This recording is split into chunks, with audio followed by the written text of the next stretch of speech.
Okay, now next, diagonal matrix.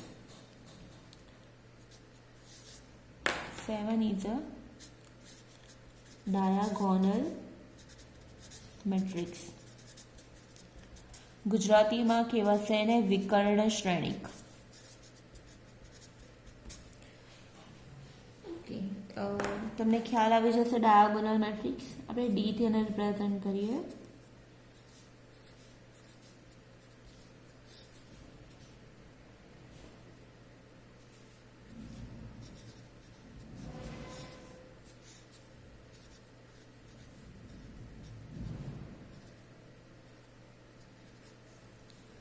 They both are diagonal matrix. શા માટે? Because this matrix has only diagonal.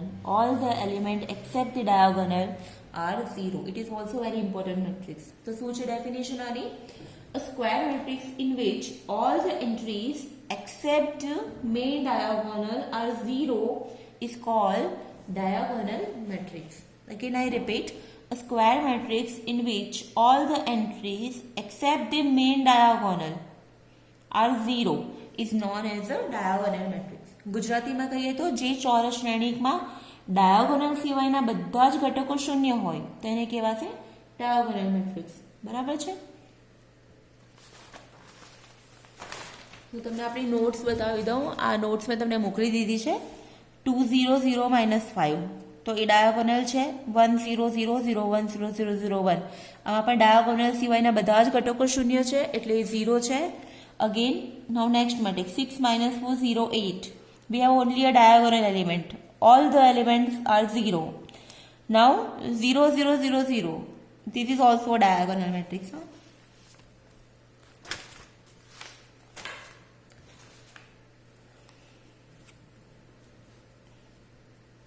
Next is a triangular matrix. Let me take first identity matrix.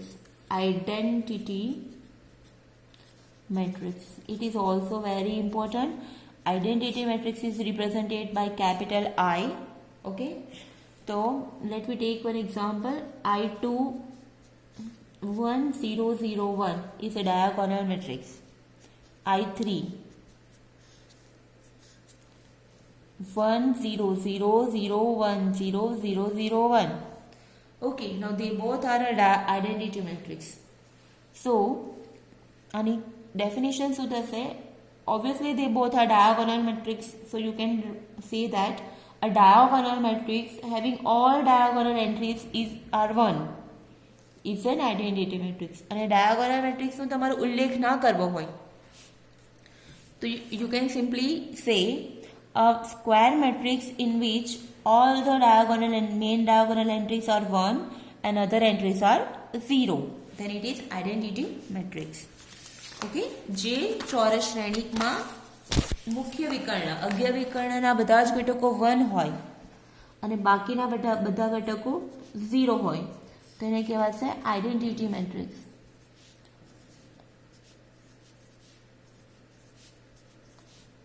This is identity matrix for 4x4 matrix. Okay? હવે identity મેટ્રિક્સની condition એ છે કે તમે multiplication પછી આવશે પણ ત્યાં સમજાવો. કોઈ મેટ્રિક્સ છે ફોર એક્ઝામ્પલ A અને I. તમે આઇડેન્ટિટી મીન્સ સમજો કે identity means it is working as a 1. જેમ રિયલ નંબરમાં 1 કામ કરે છે same way it works here.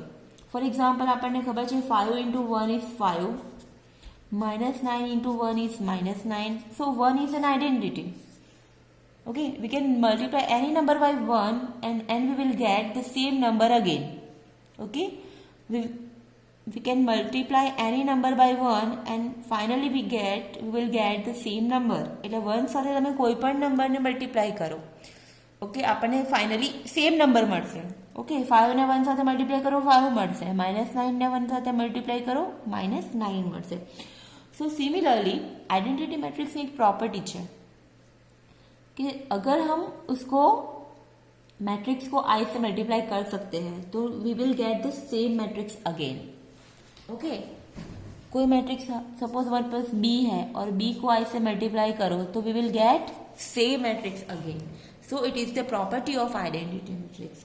लेकिन मल्टीप्लीकेशन पॉसिबल होना चाहिए, ये वो हम बाद में देखेंगे. Now next is a triangular matrix.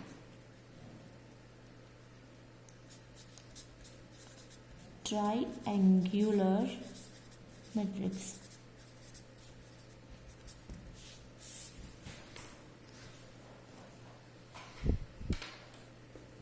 Triangular matrix में दो है, upper triangular and lower triangular. So what is upper triangular and what is lower triangular?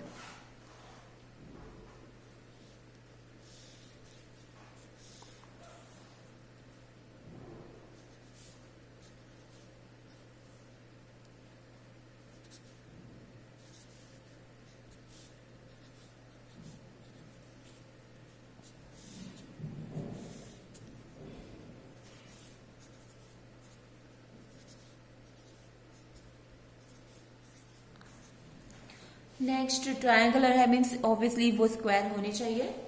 तो अगर जो स्क्वायर मैट्रिक्स में ये हमारा प्रिंसिपल डायगोनल है, प्रिंसिपल डायगोनल से नीचे के प्रिंसिपल डायगोनल के नीचे के सारे एलिमेंट जीरो है, then it is upper triangular. और प्रिंसिपल डायगोनल के ऊपर के सारे एलिमेंट जीरो है, then it is lower triangular. Again I repeat, जो स्क्वायर मैट्रिक्स में प्रिंसिपल डायगोनल कि नीचे के सारे एलिमेंट जीरो है तो वो हो जाएगा अपर ट्रायंगुलर. और जो स्क्वायर मैट्रिक्स में मेन डायगोनल के ऊपर के सारे एलिमेंट जीरो है, zero then it is lower triangular. Okay, तो a square matrix in which all the entries above the main diagonal are zero, then it is called lower triangular. And if all the entries below the main diagonal are zero, then it is upper triangular. Okay, तो ये है example अपर और lower triangle का. हम ऐसा भी लिख सकते हैं यहाँ पे कि A I J equal to zero for all I is greater than J, और A I J equal to zero for all I is less than J. Okay, यहाँ पे A11 देखो, अगर यहाँ पे A11, A12, A13, A31, okay, वो definition तो generally आती नहीं, लेकिन ये समझो, अगर ये A11 है, A12 है, A13 है, A21, ये A21 है, ये A31 है, तो A21 में 2 is greater then 1, 2 is greater then 1. Okay, तो वो हो गया जीरो. तो उसके हिसाब से ये है definition. A I J equal to zero, A I J equal to zero for all I greater than J and for all I less than j.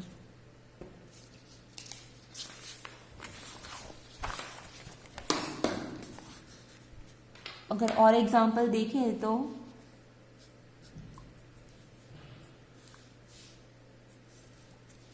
1 2 -3 0 0 0 4 3 9, b equal to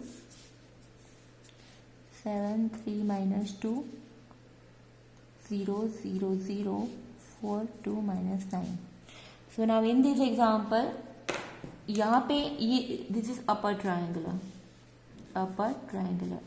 and it is lower triangular, because यहाँ पे जो triangle form होगा element के हिसाब से तो वो upper side होगा, और यहाँ पे जो ट्रायंगल फॉर्म होता है वो लोअर साइड होता है. Okay, so that is why it is lower triangular.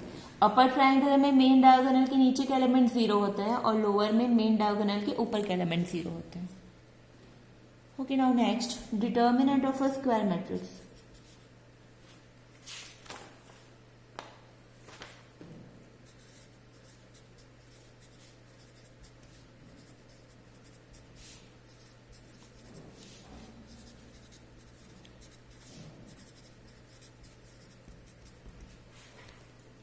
Determinant of a square matrix. So determinant actually क्या है, तो डिटर्मिनेंट एक स्केलर वैल्यू है and that can be computed from the element of a square matrix. Okay? तो पहले तो determinant हम किसका फाइंड कर सकते हैं, स्क्वायर मैट्रिक्स का. तो हम लोग एक एग्जांपल ले लेते हैं जनरली ABCD, ये हो गया हमारा स्क्वायर मैट्रिक्स. तो स्क्वायर मैट्रिक्स के डिटर्मिनेंट को हम ऐसे रिप्रेजेंट करेंगे, determinant of A. It is not modulus of A. हाँ, मॉड्यूलस जैसा ही सिंबल है, बट ये यहाँ पे ए मैट्रिक्स है, तो यहाँ पे ये डिटर्मिनेंट है, ये मैट्रिक्स नहीं है, सॉरी मॉड्यूलस नहीं है, मानांक नहीं. आप मानांक बोलते हो ना, मानांक, तो ये मानांक नहीं है, ये डिटर्मिनेंट है, बिकॉज यहाँ पे ये ए है, वो मैट्रिक्स है हमारा. ओके, कोई नंबर नहीं है. सो डिटर्मिनेंट ऑफ ए, और ऐसे रिप्रेजेंट करते हैं DET ऑफ ए, और सिंबॉलिकली ऐसे रिप्रेजेंट करेंगे, और समटाइम्स सिंपली ऐसे DET ऑफ ए.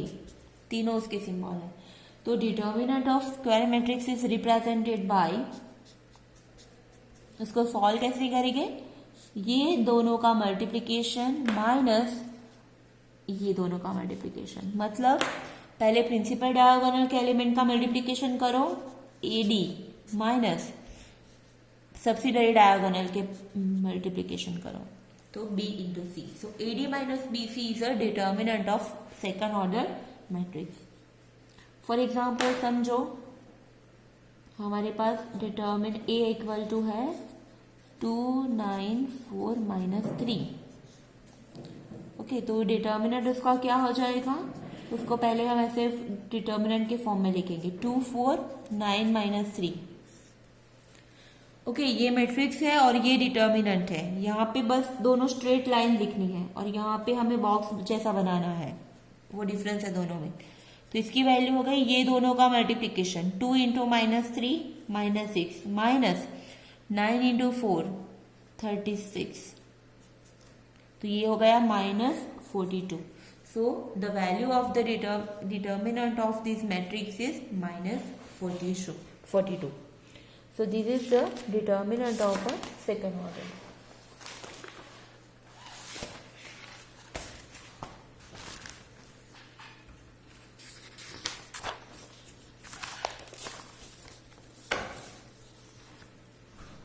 चलो हम और वैल्यू का डिटर्मिनेंट फाइंड करते हैं. सपोज हमारे पास है B equal to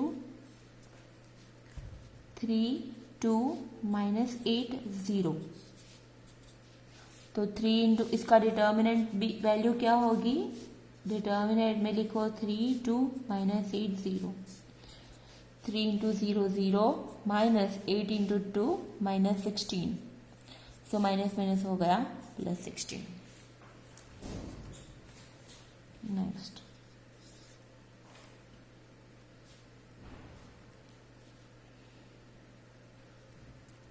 C equal to determinant में x मैट्रिक्स में XY minus YX. So determinant of C की वैल्यू मैं डायरेक्ट लिखूं x into X X square minus y into Y minus Y square.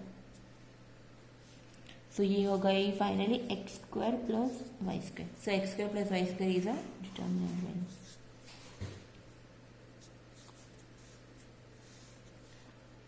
3/4, 1/4, 7/4, 5/4. Okay, ये सारे non integer value है. So determinant of D, determinant में 3/4, 7/4, 1/4, 5/4. सो 3/4 into 5/5 ये दोनों का multiplication 3/4 into 5/4 minus 1/4 into 7/4. So 5 into 3 15/16 minus 7 into 1 7/16. Now 15 denominator are same, तो 15 minus 7/16. So ये होगा 8/16. So 8 to the 6. So answer is 1/8 to the 16. So answer is 1/2.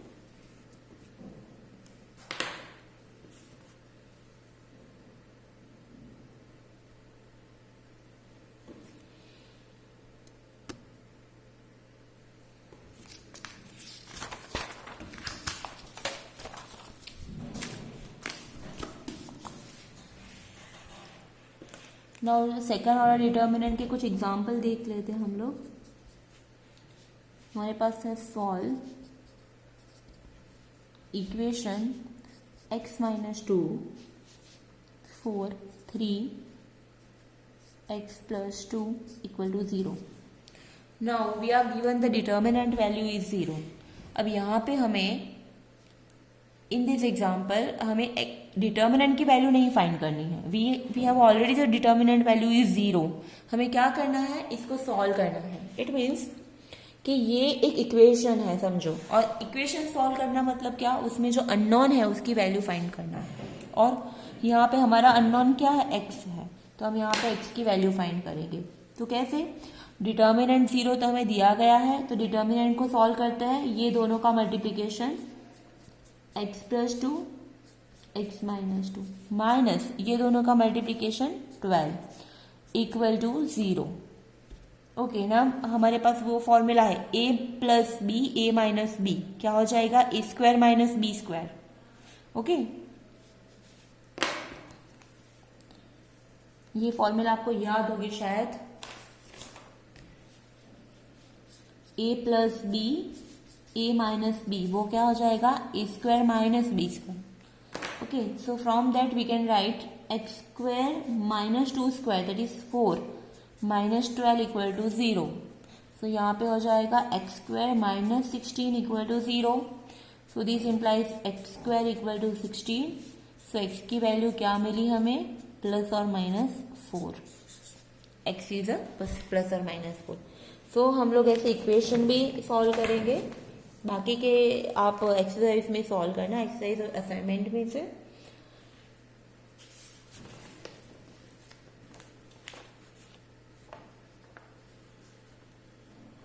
Now अब मैं आपको एक्सपांशन समझा देती हूँ थर्ड ऑर्डर डिटर्मिनेंट का। नाउ 3/3 डिटर्मिनेंट की बात करते हैं हम लोग, and it is very important. 2/2 determinant, ये जो था वो 2/2 डिटर्मिनेंट था। Now we are talking about 3/3 determinant. A11 A12 A13 A21 A22 A23 A31 A32 A33। Okay ना, इसका देखो, ये डिटर्मिनेंट को हम कोई भी रो और कोई भी कॉलम से एक्सपांशन कर सकते हैं। ओके, लेकिन यहाँ पे I will use only a first row, because हमें एक यहाँ पे डिटर्मिनेंट की हमें ज़्यादा थियोरी नहीं सीखनी है। ओके, अगर पूरा डिटर्मिनेंट के ऊपर चैप्टर हो तो हम लोग सारा सिखा सकते हैं, लेकिन यहाँ पे हमें डिटर्मिनेंट की थियोरी नहीं सीखनी है, बस हमें इसको सॉल्व करना है। ओके फाइन, तो ये जो डिटर्मिनेंट उसको हम फर्स्ट रो से सॉल्व करेंगे। एक चीज़ याद रखनी कि यहाँ इसके आगे जो आएगा वो माइनस आएगा, वो याद रखना है हमें। तो कैसे सॉल्व करेंगे, तो पहले A11 के बाजू में एक डिटर्मिनेंट लिखना है, फिर A12, तो A12 के आगे माइनस आएगा, A12 के बाजू में एक डिटर्मिनेंट, और यहाँ पे प्लस A13 के बाजू में एक डिटर्मिनेंट, स्मॉल डिटर्मिनेंट 2/2 वाला। हाँ, अगेन A11 - A12 + A13, और दोनों के बाजू में एक एक डिटर्मिनेंट। अब यहाँ पे क्या आएगा, तो आप A11 के बाजू में A11 के नीचे के एलिमेंट को हाइड कर दो, तो ये जो 4 बाकी रहा, क्या बाकी रहा, A22 A32 A23 A33। Okay, it is a little complicated, आपको कंफ्यूजन होगी, तभी चलो मैं नया एग्जाम्पल देती हूँ। सिम्बॉलिकली इट इज, हम लोग ऐसा डिटर्मिनेंट लेते, A1 B1 C1 A2 B2 C2 A3 B3 C3। तो ये थोड़ा इजी रहेगा। चलो, हमें इसका एक्सपांशन करना है फर्स्ट रो से, और फर्स्ट रो में पहले आएगा A1 के बाजू में एक डिटर्मिनेंट, B1 के आगे माइनस आएगा, माइनस B1 उसके बाजू में एक डिटर्मिनेंट, प्लस C1 उसके बाजू में एक डिटर्मिनेंट। ओके, नाउ A1 के बाजू में A1 के नीचे के एलिमेंट को हाइड कर दो, तो बाकी रहे B2 B3 C2 C3, तो इसको लिखो यहाँ पे B2 B3 C2 C3। B1 के बाजू में B1 के नीचे के एलिमेंट को हाइड कर दो, A2 A3 C2 C3। C1 के बाजू में C1 के नीचे के एलिमेंट को हाइड कर दो, तो 4 जो बाकी रहे A2 A3 B2 B3। Okay, सो ये हो गया हमारा एक्सपांशन। अब 2x2 डिटर्मिनेंट तो हमें पता है कैसे करना है। दिस इज A1, फिर इसको सॉल्व करेंगे हम लोग। B2 C3 minus B3 C2 minus B1 in bracket A2 C3 minus A3 C2 और लास्ट में plus C1 A2 B3 minus B2 A3। Okay, सो ये हो गया उसका एक्सपांशन। एक एग्जांपल समझा देती हूँ आपको तो ज़्यादा क्लियर हो जाएगा। फॉर एग्जांपल हमारे पास डिटर्मिनेंट है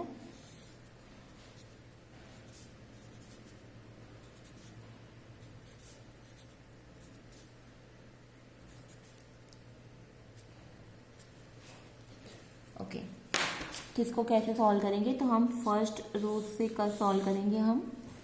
चलो, पहले 1, उसके बाजू में एक डिटर्मिनेंट, 2 के आगे -2, उसके बाजू में यहाँ पे माइनस आएगा यहाँ पे, फिर +3, उसके बाजू में डिटर्मिनेंट। चलो, 1 के बाजू में क्या लिखना है, 1 के नीचे के एलिमेंट को हाइड कर दो। -2 0 4 -3, उसको ऐसे लिखो -2 0 4 -3। 2 के बाजू में 2 के नीचे के एलिमेंट को हाइड कर दो, 4 5 0 -3। 3 के बाजू में 3 के नीचे के एलिमेंट को हाइड कर दो, 4 5 -2 4। Okay, now we can solve this. 1 -2 -3 minus minus +6 minus 4 into 0 0। नाउ ये 2x2 डिटर्मिनेंट तो हमें सॉल्व करना, हमें पता है कैसे सॉल्व करना है, तो ऐसे ही सॉल्व करेंगे। -2 4 into -3 -12 minus 5 into 0 0 +3 4 into 4 16 minus 5 into 2 -10, but यहाँ पे हो जाएगा +10। वाई? बिकॉज 4 इंटू 4 -16 है, फिर माइनस 5 इंटू -2 -10, तो माइनस माइनस यहाँ पे हो जाएगा प्लस। तो 1 यहाँ पे मिला 6 -2 -12 +3 26, तो 6 + 24 + 26 into 3, that is